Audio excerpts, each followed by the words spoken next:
ये साइकोपाथ इस creepy Insta account पर महीनों तक ऐसी पोस्ट डाल रहा था जिसमें ऐसी ड्राइंग्स थी जिसे देखकर अच्छों के रोंगटे खड़े हो जाए। फिर एक दिन ये साइकोपाथ मैनहट्टन में रैंडमली लोगों को नुकीले हथौड़े से मारने लगा। पहले उसने एम्पायर स्टेट बिल्डिंग के पास एक 20 साल के लड़के को सर पर हथौड़े से मारा, फिर यूनियन स्क्वायर में बेंच पर बैठी एक लड़की पर अटैक किया और कुछ मिनट बाद ये औरत उसके पति के साथ चल रही थी, उसके सर पर हथौड़े से वार कर भाग गया। फिर पुलिस ने सीसीटीवी फुटेज का यूज करके फेशियल रिकग्निशन एआई की मदद से उसे डेविड बैरल के रूप में पहचाना, क्योंकि महीनों पहले उसने इंस्टाग्राम पर एक हथौड़े की फोटो पोस्ट की थी जिस पर खून की बूंदें लगी हुई थी और ये ड्राइंग उसके हथौड़े से मैच किया। जब पुलिस ने इसको ट्रैक किया तो ये पुलिस के पीछे भी हथौड़े से वार करने भागा, पर उसे वहीं पर अरेस्ट कर लिया गया और वो गिल्टी प्ली करके 22 साल की सजा काट रहा है। वैसे ही लंदन ब्रिज टेररिस्ट अटैक में 8 लोग मारे गए थे, पर इस हमले के बाद पता चला कि उनमें से एक आतंकवादी इटली के टेररिस्ट वॉच लिस्ट में था, जिससे पता चला कि अगर एयरपोर्ट पर यह फेशियल रिकग्निशन सिस्टम होता तो उसके चेहरे को देश में घुसने से पहले ही पहचान लिया जाता, जैसे वो हथौड़े से मारने वाले साइको को पकड़ा गया था और शायद वो 8 लोग आज जिंदा होते। तो केस क्लोज, राइट? ये टेक्नोलॉजी बहुत काम की चीज है। और इज इट? हर बार ये टेक्नोलॉजी क्रिमिनल्स को नहीं पकड़ती। ज्यादातर टाइम ये आपको चड्डी बनियान बेचने की कोशिश कर रही है या आप पर नजर रख रही है। जब आप मॉल्स में जाते हो तो आपके चेहरे को चोरों की ब्लैकलिस्ट के साथ मैच किया जाता है, पर इस लिस्ट में आपका नाम गलती से आ गया तो इन दोनों चेहरों को ध्यान से देखिए। लेफ्ट वाला बंदा एक बैंक रॉबर है। 5 सितंबर 2014 को ये डेनवर के एक बैंक में घुस गया। उससे पहले तो टेलर को धमकाया और पैसे लेकर फरार हो गया। और राइट वाला बंदा ये स्टीव टेली है। पुलिस के हिसाब से ये दोनों एक ही इंसान है, बस एक ही समस्या थी, स्टीव ने अपनी पूरी जिंदगी में मक्खी तक नहीं मारी। वो बैंक क्या खाक लूटेगा? तो इतनी बड़ी गलती हुई कैसे? सब शुरू हुआ इस ग्रेनी सीसीटीवी फोटो से। पुलिस ने इसको पब्लिक में जारी किया और 3 लोगों ने फोन घुमा दिया। तीनों ने एक ही नाम लिया, स्टीव टेली। पर आखिरी किल ठोकी उसकी एक्स वाइफ ने। जब एक डिटेक्टिव ने उसे चोर की फोटो दिखाई, उसने एक सेकंड भी नहीं सोचा और कह दिया कि हाँ, ये स्टीवन है, ये मेरा एक्स हस्बैंड है। बस खेल खत्म। अगले ही दिन स्टीव के दरवाजे पर दस्तक हुई और उसकी जिंदगी जहन्नुम बन गई। स्टीव को 2 महीने तक जेल में सड़ना पड़ा। पुलिस ने उस पर एक नहीं पर 2 बैंक रॉबरी का केस ठोका, पर पहली चोरी के लिए स्टीव के पास एक पत्थर जैसी आलिबाई थी। जब वो चोर बैंक में चोरी कर रहा था, ठीक उसी वक्त स्टीव अपने ऑफिस में फोन पर क्लाइंट को म्यूचुअल फंड्स बेच रहा था। और जब पुलिस को इसके फोन की रिकॉर्डिंग मिली तब एविडेंस इतना साफ हो गया कि पुलिस को उसे छोड़ना पड़ा। स्टीव को लगा कि अच्छे दिन आने वाले, पर असली मारपीट तो अब शुरू होने वाली थी। 1 साल बाद पुलिस ने उसको फिर से दूसरी बैंक की चोरी के लिए गिरफ्तार किया। इस बार पुलिस के हाथ में थी FBI की साइंटिफिक रिपोर्ट, क्योंकि एक फेशियल एग्जामिनर ने बड़े बड़े शब्दों में लिखा था कि चोर की थोड़ी, जबड़ा, कान सब स्टीव के साथ मैच करता है।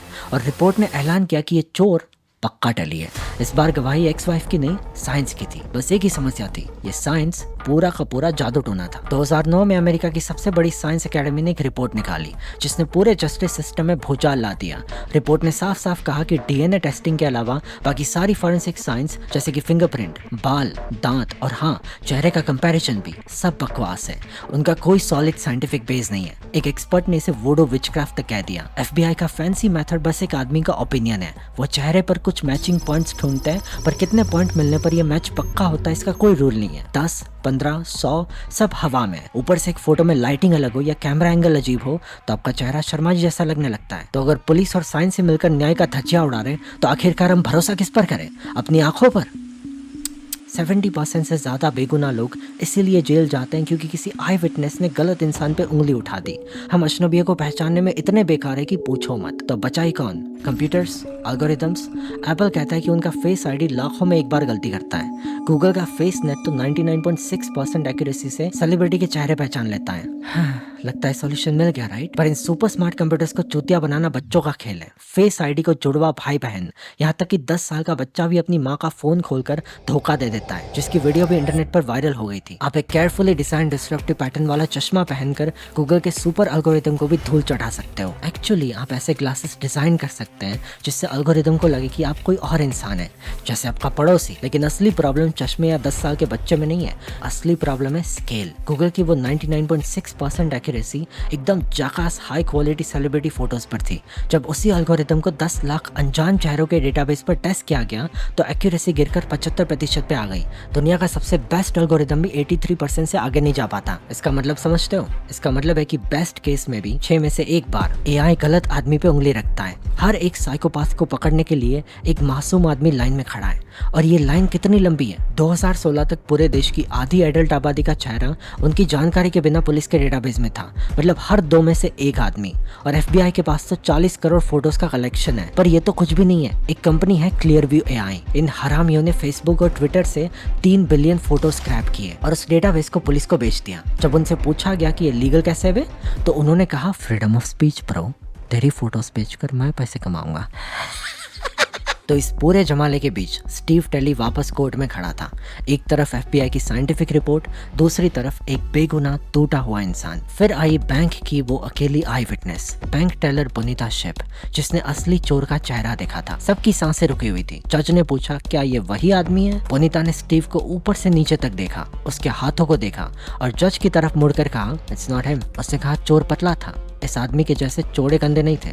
चोर के हाथों पर तिल थे, इसके हाथों पर एक भी नहीं है। प्रोसिक्यूटर का मुंह खुला का खुला रह गया। FBI, एल्गोरिथम, X5 सबकी गवाही को एक इंसान की मेमोरी और उसकी ईमानदारी ने 1 सेकंड में तबाह कर दी।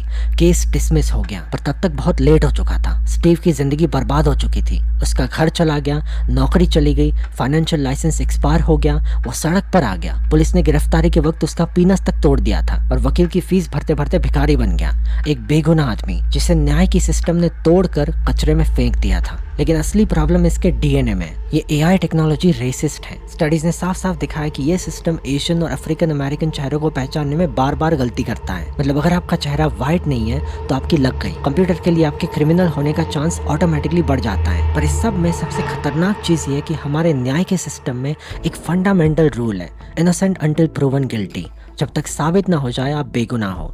लेकिन ये टेक्नोलॉजी उस रूल को पलट देती है। जब एक एल्गोरिथम आप पर उंगली उठाता है तो आपको साबित करना पड़ता है कि आप बेगुनाह हो। आपको साबित करना पड़ता है कि FBI का एक्सपर्ट, गूगल का एल्गोरिथम, पुलिस और उनके पीछे खड़ा पूरा का पूरा न्याय का सिस्टम गलत है।